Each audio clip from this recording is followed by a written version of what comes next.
Administrado por um conselho de administração com funções deliberativas e por uma diretoria executiva e contará ainda com um conselho fiscal, né?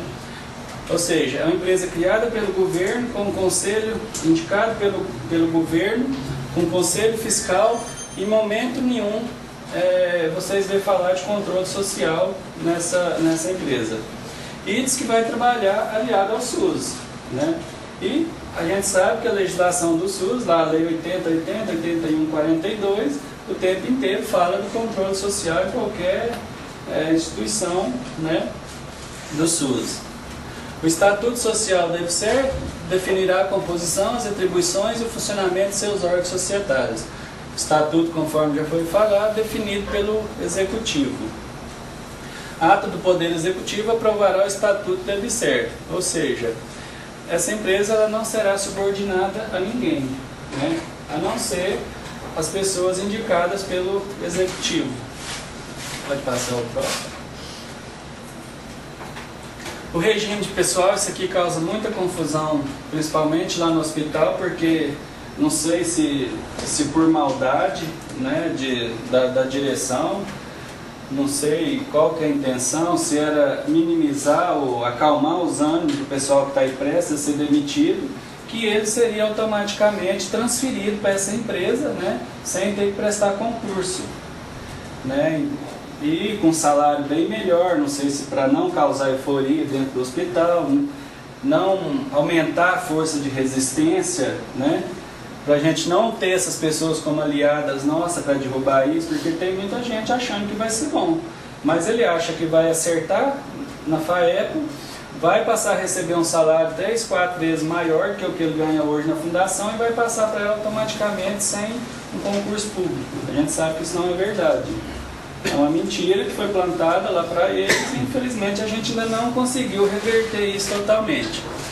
O regime de pessoal permanente da EBSER será o da consolidação das leis do trabalho e legislação complementar, condicionada à contratação à prévia aprovação em concurso público de provas ou de provas e títulos, observadas as normas específicas editadas pelo Conselho de Administração. Né? O concurso público para cargo permanente ele é obrigatório, né? Está lá garantido na Constituição e está aqui na medida provisória. Mas lá no hospital estava sendo tratado de maneira diferente. A gente sugeriu que se caso alguém chegasse prometendo que essa pessoa seria passada automaticamente, que ele pedisse isso por escrito, para ver se a pessoa teria coragem de fazer, né? Lógico que não vai fazer. Os editais dos concursos públicos para preenchimento do emprego no âmbito da EBSER poderão estabelecer como título o tempo de exercício e atividades correlatas às atribuições do respectivo emprego, inclusive em entidades privadas, ou seja, não privilegia ninguém que está nas fundações, seja 5, 10, 15 ou 20 anos. Poderá-se contar o tempo de serviço como títulos, mas da mesma forma que conta para quem está lá, conta para quem está na mesma atividade em outra instituição. Próximo. Para fins de implantação, a EBSER fica autorizada a contratar através de processo seletivo simplificado pessoal técnico e administrativo por tempo determinado, ou seja, a partir do momento da aprovação do estatuto, ela tem 6 meses para fazer contratos temporários, né, para a implantação dela dentro do hospital. A gente já falou, somente nos 6 primeiros meses. Os contratos poderão ser renovados uma única vez, desde que não ultrapasse 2 anos, né? E a contratação mediante processo seletivo simplificado, de que trata o cargo, poderá ser feita mediante análise de currículo. Aqui sim, o pessoal das fundações, eles poderiam ser passados para essa empresa através de uma análise de currículo, mas por um contrato temporário, não permanente, né? Ricardo, me dá só um espacinho lá. Claro, pode falar. A explicação que você colocou ali, bom que a gente entende uma questão. Hoje, com as administrações locais, na correria que já existe, a preocupação com o pessoal, a falta de pessoal, a falta de equipamento, vocês observam ali no pessoal, todos primeiramente têm que passar lá no Ministério, né, do Planejamento e da Educação para ser aprovado, para depois ele poder trabalhar. De Brasília aqui, não é perto, mas em seguida um transtorno enorme. Então é uma das dos furos, que está na medida provisória, que nós que convivemos com o sistema de saúde, isso não funcionaria. De maneira nenhuma. Então a gente não acredita que isso tem condições num conselho. Por exemplo, fala que ela precisa de 100 funcionários aqui na UF. Então tá jóia.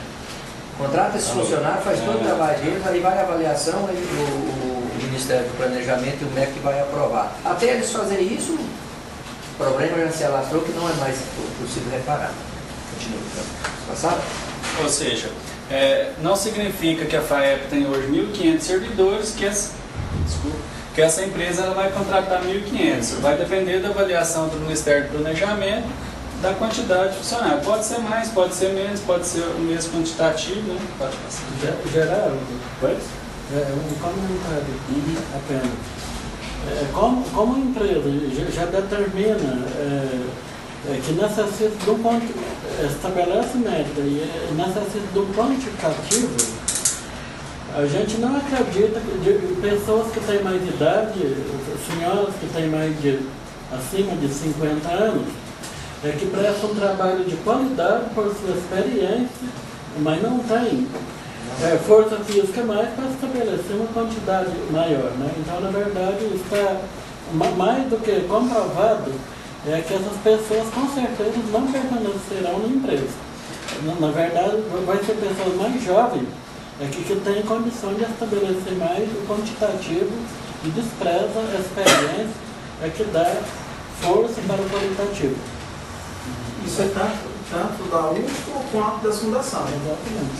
Os da UF também estão na mesma situação, já estão numa certa idade, já estão na décima aposentada, uma série de coisas. Se tiver restrição, se tiver algum problema, não vai fazer preencher a vaga que o Geraldo acabou de colocar lá no começo. Não vai preencher, vai para outro lugar em disfunção. Bom, no artigo 14, fica as instituições federais de ensino autorizadas a ceder a EBSER no âmbito do contrato de que trata o artigo 7º, bens móveis e imóveis necessários à sua execução.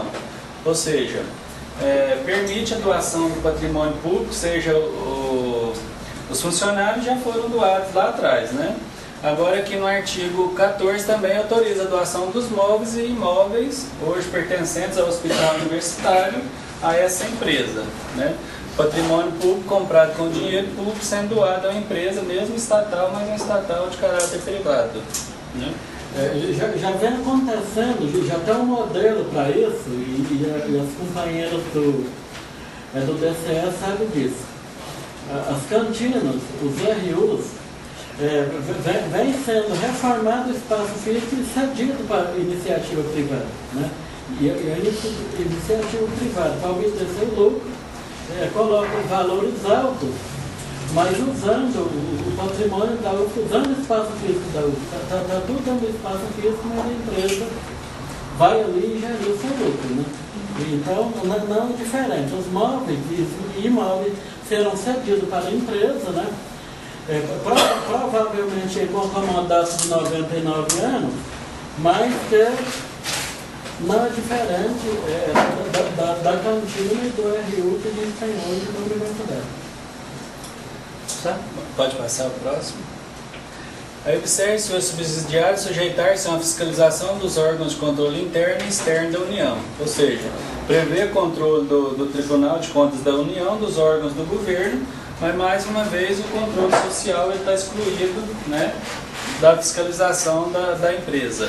E outra coisa interessante que sai daqui são a regulação, porque o SUS hoje trabalha com regulação. O que é a regulação? É que organiza a porta de entrada de cada unidade. Por exemplo, a Uberlândia